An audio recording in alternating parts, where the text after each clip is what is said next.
I am going to start this story off by telling you a little about me. My name is Robert Blake, Bobby, to my friends. Which, by the way, I have very few. I just finished 5 years in the Marine Corps. 3 combat tours as an infantryman. You read that right? 5 years and 3 of them spent dodging bullets. Hard to believe I came home without a scratch. Not even a skinned knee. Bulletproof is what they called me. Well, maybe I was physically, but mentally that's a different story. I was diagnosed with anger issues caused by PTSD. That is the reason I am living with my grandmother out on the farm. Just trying to get over some things, but having a hard time fitting back into society. Even my family, at least my cousins, can't understand. Take, for instance, 2 weeks ago. I am at a little family get-together at my uncle's house. There were 4 cousins, all with their dates. Me? No, I have not met anyone yet. There was beer and loud music.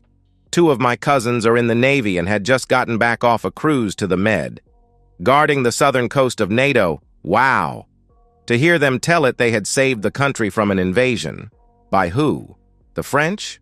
Or maybe those back-loving Greeks? They acted like they had just come back from the war. Maybe it was the 5 beers I had consumed.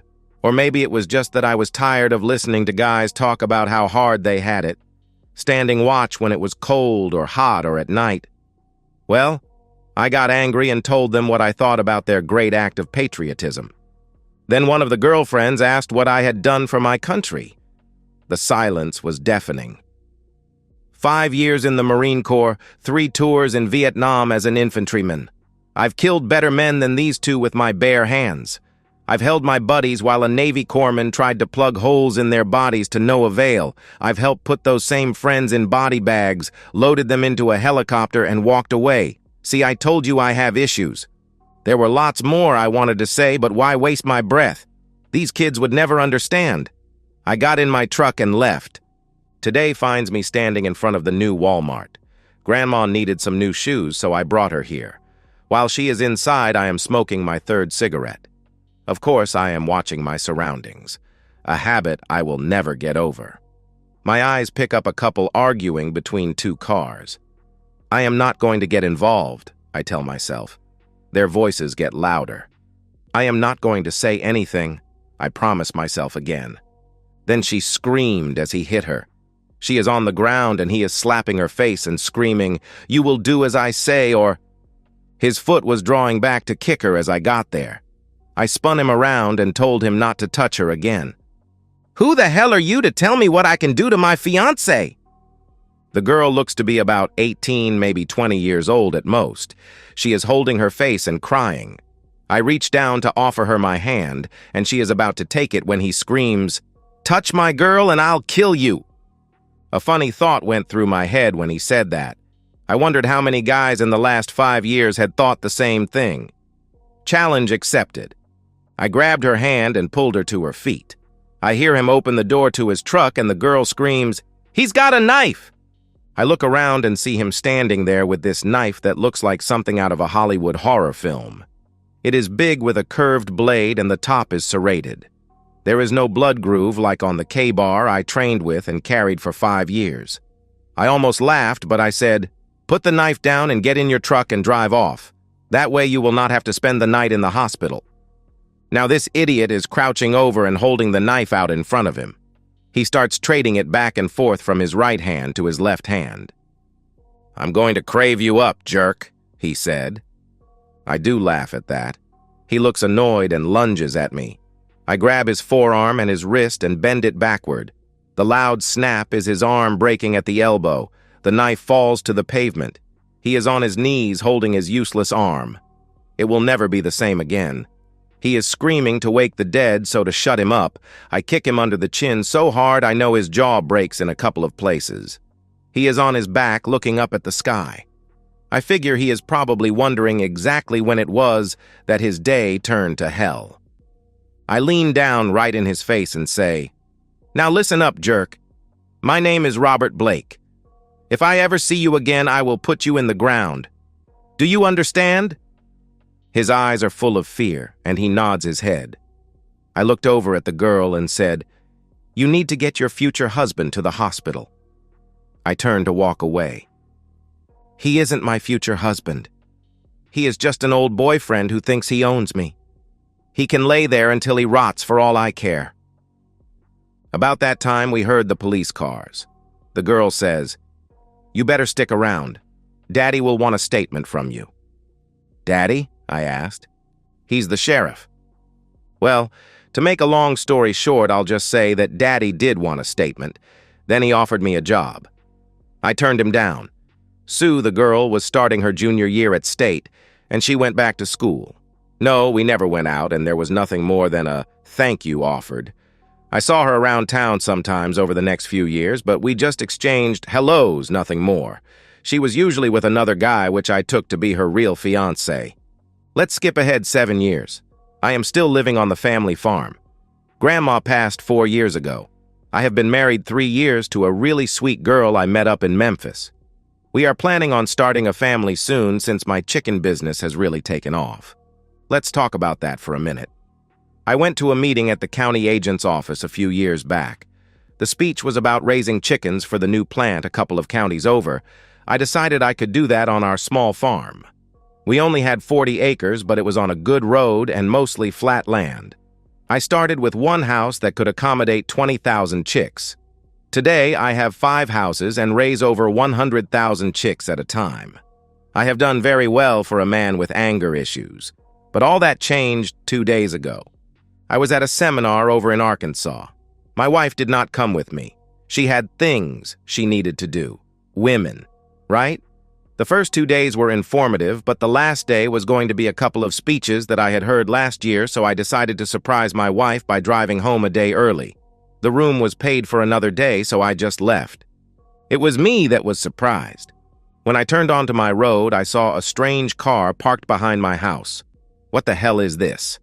I cut the engine and coasted up in front of the house. There was no mistaking the noises coming from my bedroom when I entered the house. My wife's voice was unmistakable. She was raised up north and had what the locals called a Yankee accent. I was angry. How could she? We are planning on starting a family.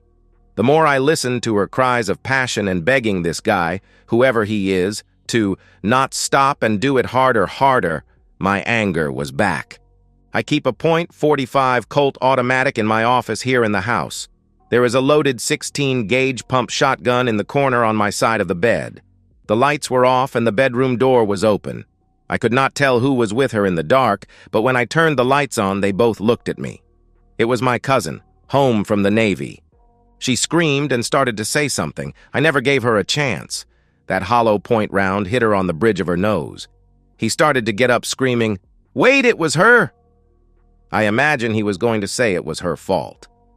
I did not care. My next shot hit him behind the ear as he turned to grab the shotgun. I went into the kitchen, killing his thirsty work. I found 2 half-empty beer bottles on the table. Some party. I got a beer and sat down and thought about what I needed to do. Option number 1, call the sheriff and confess, then spend the next 25 years in prison. Hell no. Option number 2, get busy, clean everything up, bury the bodies and the car, then get back to Little Rock, Arkansas, where the conference was going on. I'll take my chances with option number 2. I had 10 hours to get everything done and get back to the seminar. I hauled the bodies out to his car along with the bloody sheets. I have a backhoe and I know how to operate it. I started it up and dug a hole. Not just any hole, anywhere. I dug it where I was planning on building my next chicken house. I went in and showered. I was back in my hotel room in time for the breakfast meeting. No questions asked. I had a meeting with the representatives from the chicken plant. I explained to them how I was expanding my operation by adding another chicken house. I also joked about getting home in time to take my wife to a new steakhouse in town. At lunch, I sat with a couple of friends and commented about how this time next year I planned on being a father. They made a few jokes about it. Then I left for home. When I got home, I started calling around to ask if anyone had seen my wife, Linda. Of course, no one had. My last call was to Roy's mom. "Aunt Brenda, have you seen or heard from Linda in the last few days?" "No, I have not. Is she not home?" "No." When I got back from the conference, she was gone and I can't seem to locate her." "That's strange. You think you should call the sheriff?" she asked. "I'm sure she will turn up. She probably just went to Memphis to shop and time got away from her. She likes to go shopping in Memphis about once a week. I guess that's where she is. By the way, how is Roy?" "Oh, Roy is all mixed up these days. You know he was on recruiting duty in Memphis? Well, he met a girl and he really fell for her. The problem is his recruiting duty is over, and he is going to have to go to the West Coast to report to a ship that is going on a 1-year cruise around the world. He is really upset about leaving his girl. He started a 2-week leave a couple of days ago. I think he wants to spend as much time with her as he can before he leaves. I told her to wish him luck from me and got off the phone. Roy was going to get to spend eternity with his girl under a pile of chicken poop. Monday morning, I called the sheriff and reported Linda missing. He told me to stop by his office and fill out a missing person form. I went to town and filled it out, then talked to him.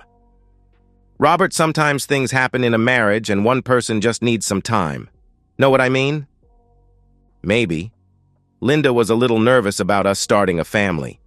Maybe she just wanted to get away and think about being a mother for a few days without me bothering her. I bet that's it. If she's not back by the end of the week, give me a call and I'll start an investigation." Friday, I called and told him I still had not heard from her. He drove out with a detective from the State Bureau of Investigation. I was supervising the pouring of the concrete floor of my new chicken house. After introductions and a brief explanation of what I knew, the detective asked if he could inspect the house. I told him I was busy, but my housekeeper was there. "The sheriff knows her. Just tell her I said it was okay for them to look around." From the perspective of Lola May. I've worked for Bobby's family for over 40 years as the housekeeper. I even do some cooking when needed. I have taken care of Bobby his whole life. I knew something was wrong when that fat, lazy wife of his told me I could take the rest of the week off after Robert left for that conference. She even paid me for my days off. When I came back the next Monday, I was sure something had happened.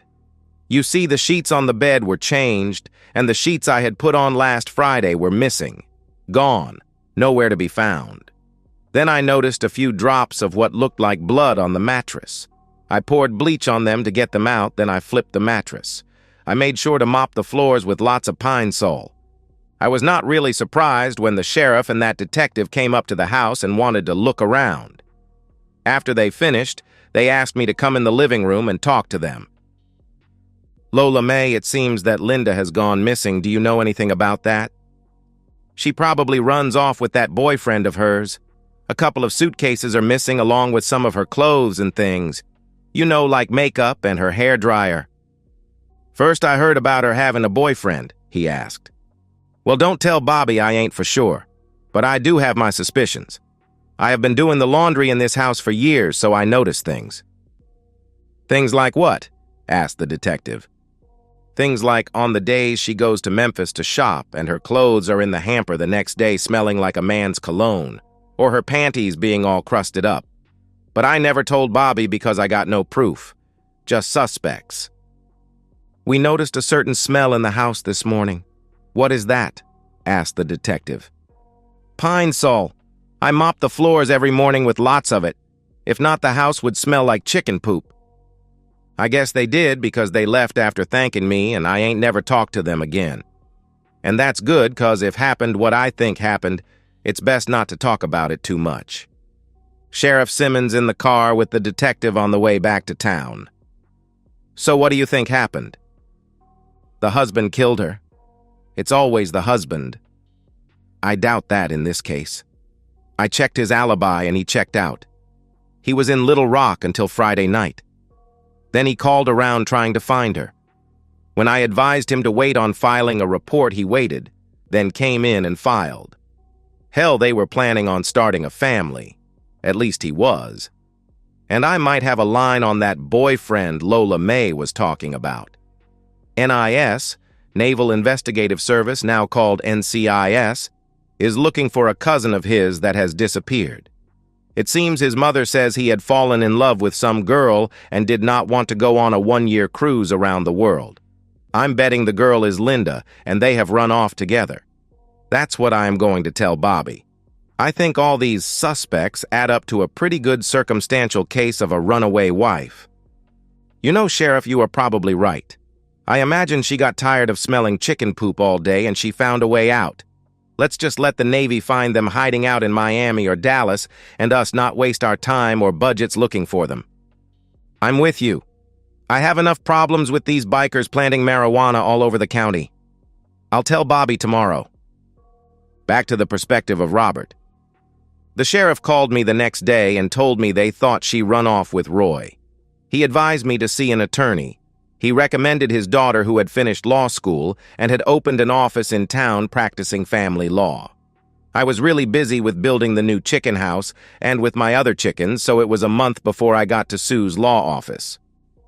From the perspective of Linda. I know I'm dead, but I want to tell my side of the story. I think this is a good time. I was born and raised in New York City, Brooklyn to be exact. That's where I got my Yankee accent. In my senior year in high school, my dad, who worked for Federal Express, got transferred to the main office in Memphis. Culture shook. Mom could not take it and moved back to the city. We did not know it at the time, but she had breast cancer. She died about 6 months before I married Bobby. Dad was killed in a traffic accident a year before I died. Now a little about me. I am stout, not fat, but at 5'4" and 145 pounds. I was never going to be a runway model. And for those of you who are wondering about it, no, I am not a virgin. Hey, it's 1976, for God's sake. How many 19-year-old virgins are there? Dad would not let me lay around the apartment all day, so I got a part-time job waitressing. That's where I met Bobby. He came in late one night on his way home and sat in my section. He ordered a cup of coffee and lit a cigarette. Smoking was permitted back then. He looked nervous, so I took a break and sat with him. He got to talking and told me about his anger issues caused by the war. I held his hand and he seemed to calm down. He has the softest blue eyes. We talked until my manager demanded I get back to work or he was going to fire me. Bobby understood and I let go of my hand. He asked me out for the next night. I had to work, but I was off 2 nights later and he picked me up in his truck, a redneck. I had never been in a pickup truck in my life. This was new, fun, and exciting. We had a whirlwind romance. The first time we made love was so good. The second time we were at his house for the weekend and I loved it. Again, the first time I ever spent the night outside of a city. Country living. I love it. We were married 4 months after our first date. Now it is 2.5 years later. Country living is not so great for this city girl.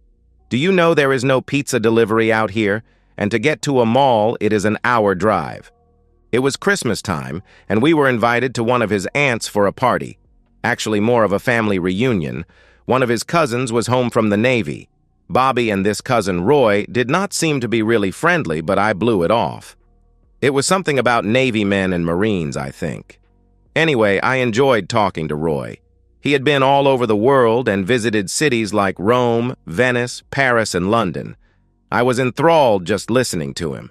He told me he was on recruiting duty in Memphis, and if I could get away, he would take me to lunch and we could talk some more. I decided not to tell Bobby about this. It was the first week of January, and it was cold. Bobby and his crew were cleaning out one of the chicken houses, and the smell of poop was in the air. I was restless, and I decided to go to Memphis, so I called Roy. Maybe lunch and some talk would get me in a better mood, right? Our maid, Lola May, just smirks when I tell her to make fried chicken before she leaves. Bobby likes her fried chicken better than mine anyway. I don't think she likes me very much. She is like a mother-in-law, always critiquing what I do. On the way, I called Roy from a payphone, and we decided to meet at a little cafe. He asked if Bobby knew I was having lunch with him. Of course not, I asked about his girlfriend. She was engaged to another when he came back after his last cruise. He talked a little about his job in the Navy. It was very important sounding. Then he wanted to know if I would like to see his apartment. Sure. Now, Roy was not a great lover. This was just fun. Something to get me off the farm and away from that smell.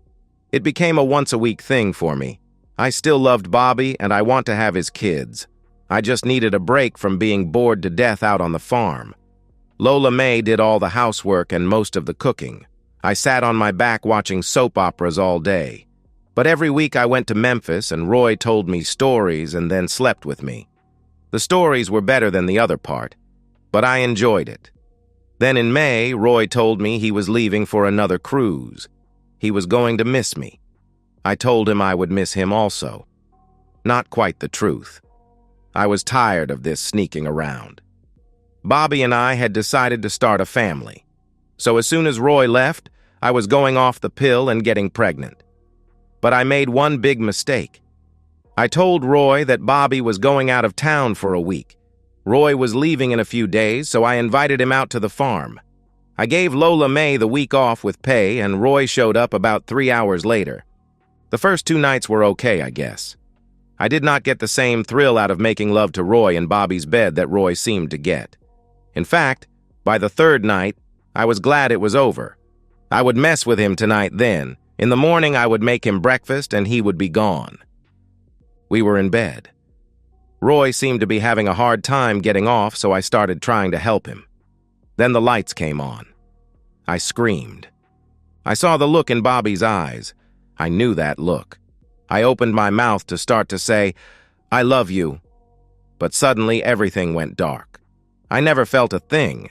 Now I am forever buried under that chicken poop that I so much despised. Switching back to the perspective of Robert. Like I said, it was a month before I got around to going to see Sue, the sheriff's daughter and now an attorney. I told her my story. I started when I joined the Marines, the time in combat, and the anger issues. I told her about how I had met Linda and the life we planned together. Then I stopped. This girl has tears in her eyes.